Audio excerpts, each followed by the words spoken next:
Gary had a light training session yesterday, I understand, just to get. Well, it was light, but it was competitive. They kept their competitive mood. We had a little head tennis that gives them a little bit of work without them realising, and it got very competitive, and that's good. So they're still keeping that spirit.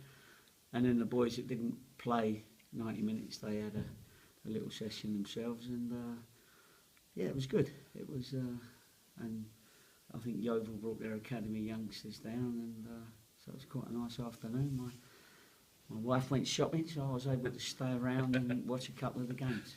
And how do you look back on Saturday now? Because it was quite a fraught afternoon in many ways, with lots happening, but the right result in the end. It was the right result, and looking back on the video, it wasn't as bad a first half as we thought it was at the time, because you're disappointed. Of course, we didn't get to the heights of the second half that we ended up getting to.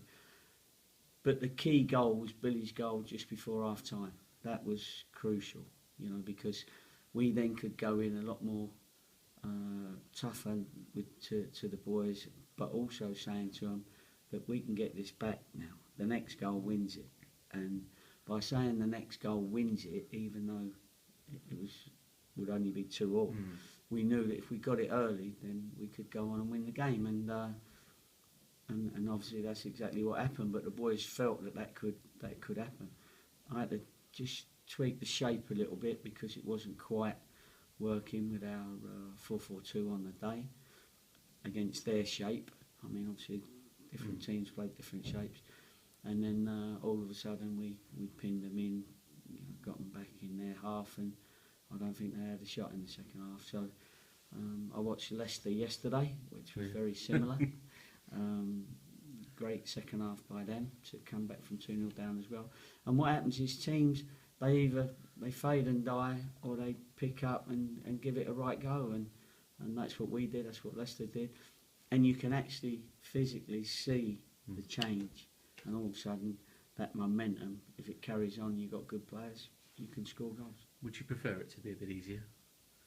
Well, yeah, I'd rather be 4-0 up at half time and worry about it, but football's not like that, and if you think like that, then you're going to have a miserable time. Sometimes you just got to embrace the situation.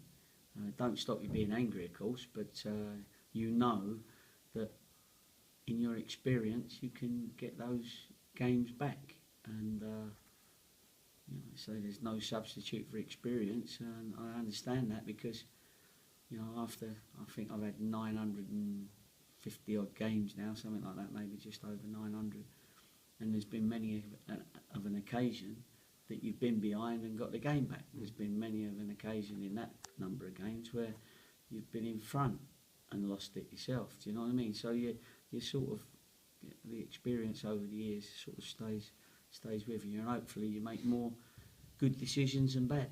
Yeah, looking at Macclesfield, they've had some sort of topsy-turvy results. I think they won at Grimsby and then lost at home. Lost at Bromley on Saturday, and that seems to be their form. You've got to be aware that they don't put in that Grimsby performance. Yeah, there's a few teams like that, because I think Macclesfield beat Woking as well, and their away form is not as good as their home form. So there's obviously their manager will be looking at that to see what the reason is for that. But like all teams in this league, if you're not performing or you're giving the ball away, the opposition can beat you. But if you're on form and you're in the zone, as it were, then you can beat every other team in the league at this level. So it really is that inconsistency, which is why all players are at this level, and the consistent teams will be there or thereabouts at the end. Have you reiterated the cold shower warning, given that start on Saturday, or is that something that you've... No, not if they can come back to 3-2.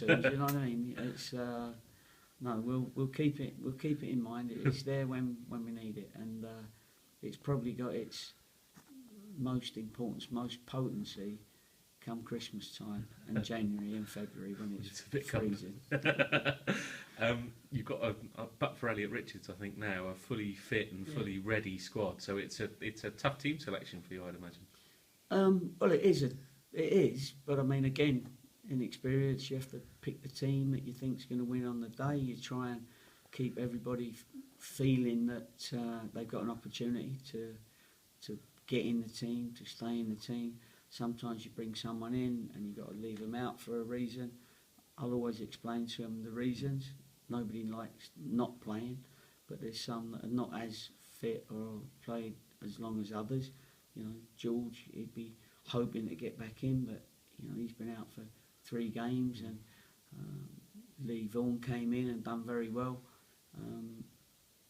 in that right back, but he only played 45 minutes. You know, as he got 90 minutes. You know, so there's all those little question marks that you've got.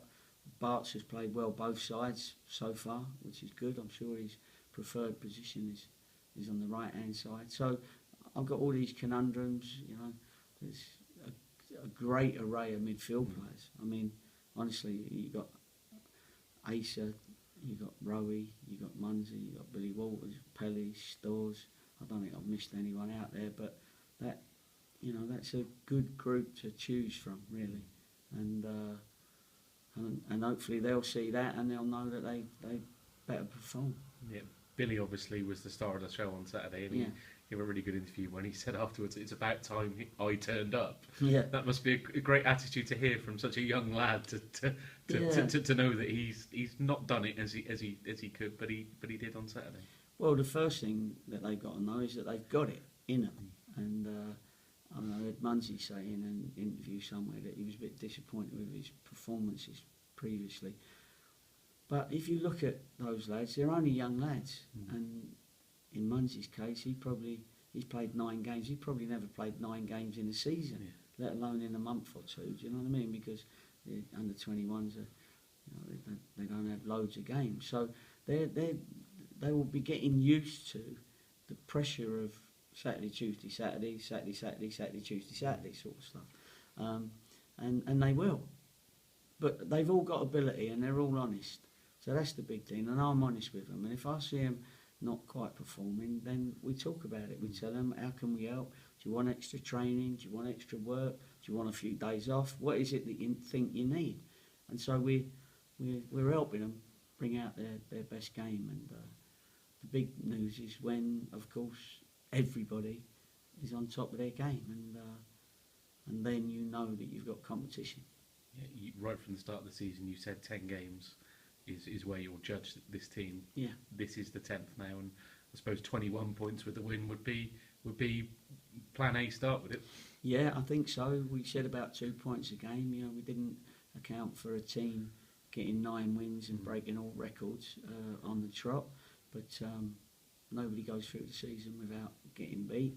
So I think we've only been beat once. They haven't been beat yet.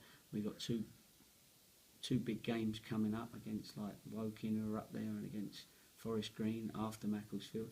So it would be nice to pick up our home points, as we would have played more home games than away.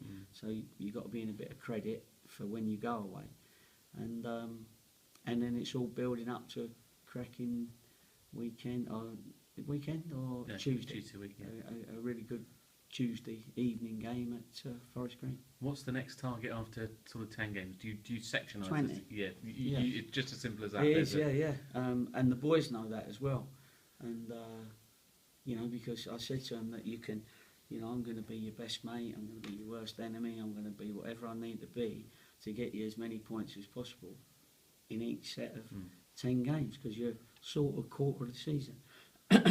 And the first quarter of the season is often one of the most difficult, because at that point you don't really know which teams are going to be challenging. You can guess, and if you have a little bit of bad luck and you lose a couple and then you draw a couple that you should have won, you could find yourself certainly below mid-table and not competing with the early runners. You've got to be out there early, and so I'm pleased.